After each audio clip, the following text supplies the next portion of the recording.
Hello friends, আমি আবার ফিরে এলাম আমার গার্ডেনিং একটা নতুন ভিডিও নিয়ে। ফুলটি দেখে কি বুঝতে পারছেন এটা কি গাছের ফুল? হ্যাঁ বন্ধুরা, এটা হচ্ছে ডিশি বেদানা গাছের ফুল, যেটাকে বলে ডালিম, যেটাকে আমরা ডালিম বলি, অনেকেই ডালিম বলে চিনি। ডালিম বলি, ছোটো ছোটো বেদানা, ডিশি বেদানা। দেখুন কত ফুল এসছিল আমার এতে। দেখাই, এখানে ফুল হবে, আরও ফুল হবে। এখানে ফুল হয়ে ফুলটা ঝরে পড়েছে। এখানে দেখাচ্ছি আপনাকে, একটা বেদানাও ধরেছে, দেখেছেন? ছোট একটা বেদানা ধরেছে। তো আমি আজকে বলবো, এই ভিডিওতে বলবো আমি আমার বেদানা গাছে কি ধরনের যত্ন করি, যাতে করে আপনারা আপনাদের বাগানে বা ছাদ বাগানে বা আপনাদের ব্যালকনি বাগানে বা উইন্ডো বাগানে, যেখানেই বাগান থাকুক না কেন, আপনারা ডালিম গাছ বা বেদানা গাছ বসাতে পারবেন এবং তার থেকে ছোটো ছোটো বেদানা আপনারা পেতে পারবেন। বেদানা, আনার বা ডালিম, যাই নামে ডাকুন না কেন, এটি একটি অত্যন্ত পুষ্টিকর ফল। সুতরাং যদি আপনার নিজের বাগানে যদি বেদানা গাছ বা ডালিম গাছ বা আনার গাছ যাই বলুন না কেন থাকে, বা সেটা থেকে যদি সুন্দর বেদানা বা ডালিম আপনারা পান, তাহলে সেটা কম কিসের। দেখতেও যেমন সুন্দর, আর তেমনি এটি পুষ্টিগুণে ভরপুর একটা ফল আপনারা পাবেন। সুতরাং এর পরিচর্যা দারুণভাবে আপনাকে করতে হবে, তবে আপনি ভালো আনার বা বেদানা আপনার গাছে পেতে পারবেন। বেদানা গাছে প্রচুর ফুল এসছে, সুতরাং ভালো ফল পেতে গেলে এই সময় ভালো খাবার প্রয়োগ করতে হবে। কি খাবার প্রয়োগ করব সেটা আমি ভিডিওতে দেখাবো। প্রথমেই আমি গাছের গোড়ার মাটিটাকে ভালো করে খুশে নেব। খাবার দেওয়ার আগে ভালো করে খুশে নেব।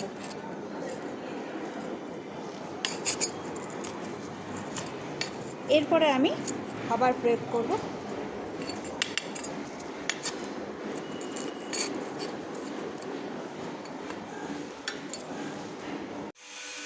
Potassium, calcium, iron, magnesium, phosphorus, এইসব মৌলের অভাব পূরণ করার জন্য আমি নিয়েছি এখানে 1 মুঠো ভার্মিকম্পোস্ট, 1 মুঠো নিমখোল, বোনডাস্ট, সামান্য সর্ষের খোল ড্রাই, আর ম্যাগনেসিয়াম সালফেট, যেটা হচ্ছে এপসম সল্ট। এই ড্রাই খাবারটা আমি একটি গাছে প্রয়োগ করব এবং এটি 1 মাস অন্তর আমি প্রয়োগ করব। এই ড্রাই খাবারটা আমি 1 মাস অন্তর প্রয়োগ করব বেদানা গাছে।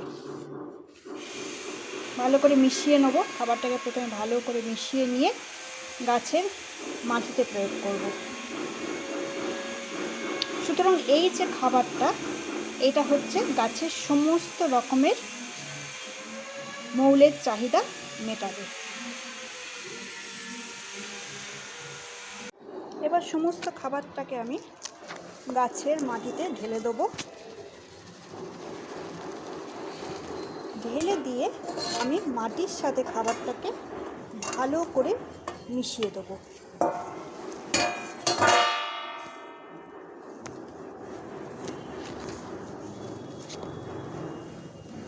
মাটির সাথে ভালো করে খাবারটাকে আমি মিশিয়ে দেবো। ভালো করে আমি সমস্ত ওপরের মাটিটার সাথে খাবারটা ভালো করে মিশিয়ে দেবো।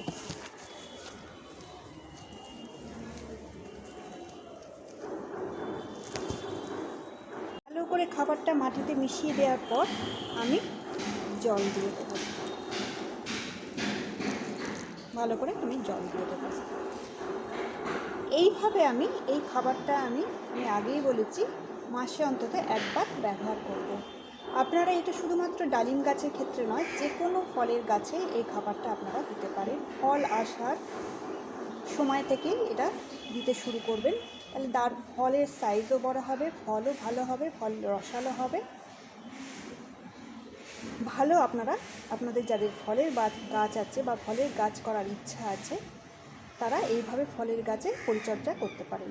ধন্যবাদ। এই ছিল আমার ভিডিও। আপনারা লাইক এবং কমেন্ট করে আমার পাশে থাকবেন এই অনুরোধ রইল।